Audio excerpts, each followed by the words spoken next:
Assalamualaikum warahmatullahi wabarakatuh. Kami dari kelompok 10 akan mempresentasikan tugas mata kuliah pengantar bisnis dengan judul Proses Pemasaran dan Perilaku Konsumen. Sebelumnya, saya akan memperkenalkan kelompok kami terlebih dahulu. Yang pertama Supriyono, yang kedua Ahmad Yusuf, yang ketiga Nur Aida, dan yang terakhir Vicky. Untuk materi pertama tentang definisi pemasaran. Menurut para ahli A, di Jipono, pemasaran adalah suatu proses sosial dan manajerial di mana individu atau kelompok mendapatkan apa yang mereka butuhkan melalui penciptaan, penawaran, dan pertukaran segala sesuatu yang bernilai dengan orang atau kelompok lainnya. Yang kedua, menurut H.T. Gito Sudarmo, pemasaran merupakan proses agar pengusaha dapat mempengaruhi konsumen agar mereka tertarik, senang, dan kemudian membeli, dan akhirnya puas dengan produk yang dibelinya. Yang ketiga, menurut William J. Station, intisari pemasaran adalah sebuah transaksi, sebuah pertukaran, guna memenuhi kebutuhan atau keinginan manusia. Selanjutnya dikatakan apa yang dipasarkan mencakup hal-hal sebagai berikut. Berupa ide-ide atau contoh sama dengan mengurangi polusi. Orang, contohnya seorang kandidat politik. Yang tiga, contoh tempat contoh seperti tempat untuk berlibur. Rumusannya disajikan kemudian diperluas menjadi pemasaran merupakan sebuah sistem total kegiatan-kegiatan bisnis yang didesain guna merencanakan, menetapkan harga, dan mendistribusikan barang-barang dan jasa-jasa yang memenuhi kebutuhan kepada para pelanggan kini dan para pelanggan potensial.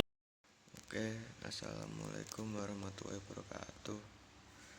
Kemudian untuk yang B, faktor-faktor yang mempengaruhi program pemasaran. Untuk faktor-faktor yang mempengaruhi kegiatan pemasaran itu, walaupun kegiatan pemasaran organisasi berfokus terhadap pencarian dan pemberian apa yang dibutuhkan dan memuaskan pelanggan, tetapi banyak kekuatan-kekuatan lain yang berinteraksi yang membantu kegiatan dari pemasaran tersebut. Dalam satu organisasi, departemen pemasaran bekerja lebih dekat dengan satu jaringan departemen yang lain dan karyawan yang menyediakan kepuasan pelanggan agar perusahaan itu berkembang dan makmur. Jadi ini pemetaannya ya, organisasinya atau lingkungan kegiatan aktivitas pemasarannya bisa dilihat. Ada manajemen, ada human resources atau sumber daya manusia, kemudian kemanusiaannya gitu ya. Untuk selanjutnya, jadi departemen pemasaran bertanggung jawab untuk memfasilitasi hubungan perkongsian perserikatan dengan organisasi pelanggan, pemegang saham, atau sering juga perwakilan dari kelompok yang dilayani oleh organisasi yang tidak mencari keuntungan, pemasukan distributor dan organisasi lainnya. Kekuatan lingkungan misalnya sosial, ekonomi, teknologi, persaingan, dan faktor pembuat peraturan juga membentuk kegiatan pemasaran organisasi. Pada akhirnya, keputusan-keputusan organisasi pemasaran dipengaruhi dan mempunyai dampak yang penting terhadap masyarakat secara keseluruhan.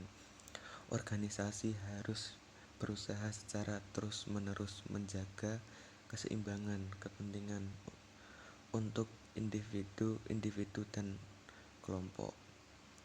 Sebagai contoh, tidak mungkin pada waktu yang sama perusahaan memberikan harga yang paling rendah dengan kualitas terbaik untuk pelanggan dan membayar harga tertinggi terhadap pemasok, gaji tertinggi untuk karyawan, dan dividen tertinggi untuk pemegang saham.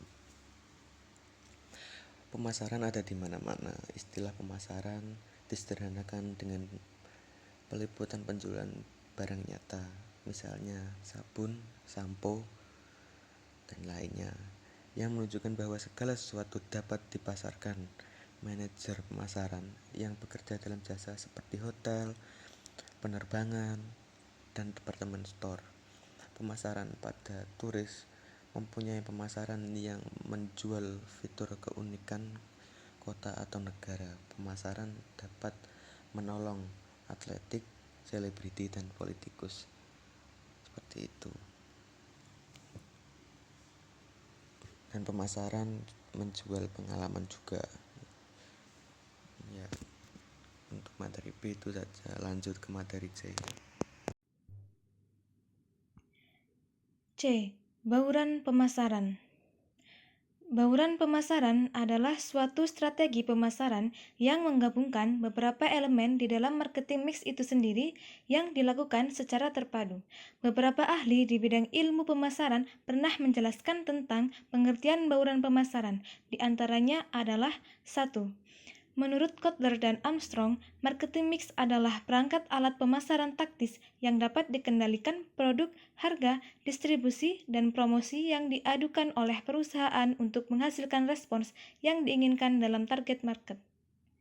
Yang kedua, menurut Bukhari Alma, marketing mix adalah strategi mengkombinasikan kegiatan-kegiatan marketing agar tercipta kombinasi maksimal sehingga akan muncul hasil paling memuaskan. Dan yang ketiga adalah, menurut Sumarmi dan Suprihanto, bauran pemasaran adalah kombinasi dari variabel atau kegiatan yang merupakan inti dari sistem pemasaran, yaitu produk, harga, promosi, dan distribusi. Dengan kata lain, definisi marketing mix adalah kumpulan dari variabel yang dapat digunakan oleh perusahaan untuk dapat mempengaruhi tanggapan konsumen. Konsep bauran pemasaran terdiri dari 3P, yaitu produk, harga, tempat, dan promosi. Sementara menurut Boom dan Bittner menambahkan dalam bisnis jasa, bauran pemasaran ditambah 3P, yakni orang, bukti fisik, proses. Dari penjelasan ini bahwa dapat disimpulkan secara keseluruhan konsep bauran pemasaran untuk produk jasa digabungkan menjadi 7P. Adapun kegiatan yang dimaksud dalam marketing mix 7P yaitu 1. Produk, suatu barang baik secara fisik atau tidak yang akan kita jual kepada brand yang ditawarkan dalam produk tersebut. 2. Harga, merupakan jumlah yang harus dibayar oleh konsumen untuk memperoleh produk yang ia inginkan. 3. Lokasi, merupakan jejaring di mana produk dan jasa yang disediakan bank dan dapat dimanfaatkan oleh nasabah. 4. Promosi, bisa melalui periklanan, promosi penjualan, publisitas, penjualan pribadi, dan pemasaran langsung. 5. Orang, merupakan semua pelaku yang memainkan peranan dalam penyajian jasa. 6. Proses, gabungan dari semua aktivitas prosedur, jadwal pekerjaan, mekanisme, aktivitas, dan hal-hal rutin di mana jasa dihasilkan dan disampaikan kepada konsumen. 7. Bukti fisik, merupakan lingkungan fisik perusahaan tempat jasa diciptakan dan tempat penyedia jasa untuk konsumen berinteraksi. Sekian dari kami. Wabillahi taufiq wal hidayah, waridha wal inayah. Wassalamualaikum warahmatullahi wabarakatuh.